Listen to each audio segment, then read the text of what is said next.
Long ago there was a dwarf named Bagan. Born to wealth and promise, he turned his back on gilded halls and the mines that birthed rivers of gold and gems. Headstrong and restless, he sought not riches, but the world beyond stone and steel. From the high passes to the deep roads, from glittering caverns to storm-lashed seas, his heart yearned for paths untrodden. And as the fates would have it, he did not wander alone. Companions gathered to him, bound not by blood nor oath, but by the chance-tied threads of adventure.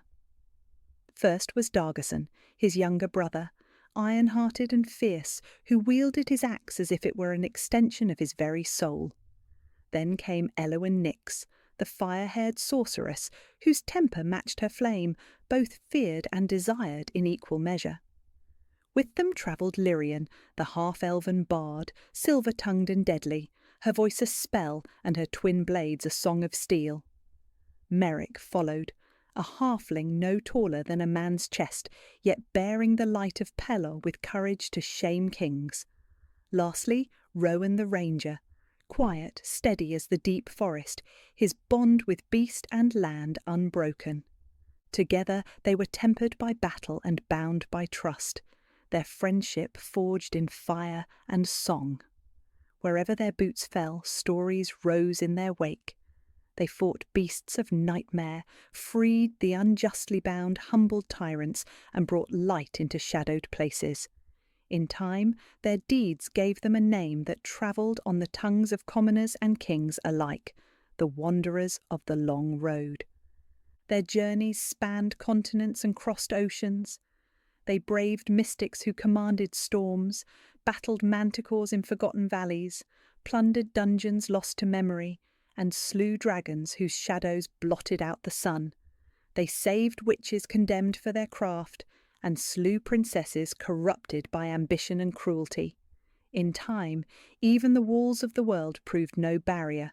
They walked in the 9 hells, where devils writhed in fire and law, and pressed into the howling abyss, where demons feasted upon eternity. They reached plains whose names are spoken only in the dustiest of tomes, and yet still their hunger for discovery knew no bounds. It was then that a stranger appeared. She was as beautiful as she was unknowable, auburn hair like blood in firelight, skin pale as moonlit marble, and a voice that thrummed with a resonance no ear was made to hear. Though the wanderers had faced horrors and wonders alike, her promise stilled them. She offered not merely a new quest, but the stars themselves. Her knowledge was older than any kingdom, older than the myths of dwarves or the songs of elves. She spoke of worlds drifting beyond the firmament, of silver seas between the stars, of wonders unseen by mortal eyes. Yet in her honeyed words she gave no warning of the harbingers that lurked there. Her task was presented as simple: awaken a gate, a door to realms uncounted, a bridge to futures untold. The portal they wrought was no ordinary arch, but an ancient relic, half buried in the bones of the earth, forged of a stone unknown to law. It drank their magic greedily, testing their will, until at last it opened. A flood of argent brilliance poured forth as if liquid moonlight had been set aflame. Into that shimmering veil the wanderers stepped, 7 in number, led by a dwarf. Yet when the light collapsed, only 4 returned. Beyond the gate lay no land of promise, but a desolation. The earth was grey and lifeless, shattered into cliffs sharp as razors. Above stretched a sky so utterly black it seemed to devour thought itself. At first the wanderers believed their working flawed, that they had blundered into some broken corner of creation. But the woman, Zareth she named herself, urged them onward. Trusting in her, they pressed into that bleak domain, until they encountered them. The beings they found were no gods, no demons, nor any force of magic or mind known to the multiverse. They were older, vast, and terrible, creatures of raw truth, untouched by mortal naming. Against them the wanderers, for all their skill, were but sparks in a storm. Merrick fell first, undone by a burst of force neither spell nor scion could explain, but something far older.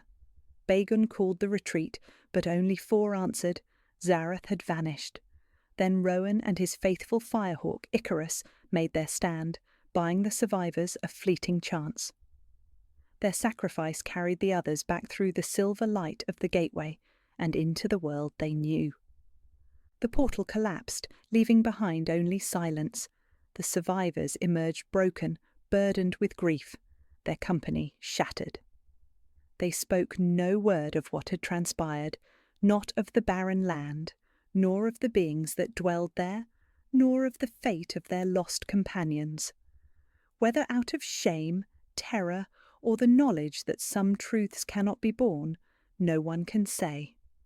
But from that day forth, the wanderers of the long road were never whole again, and though their name lived on in tale and song, the fellowship itself was ended.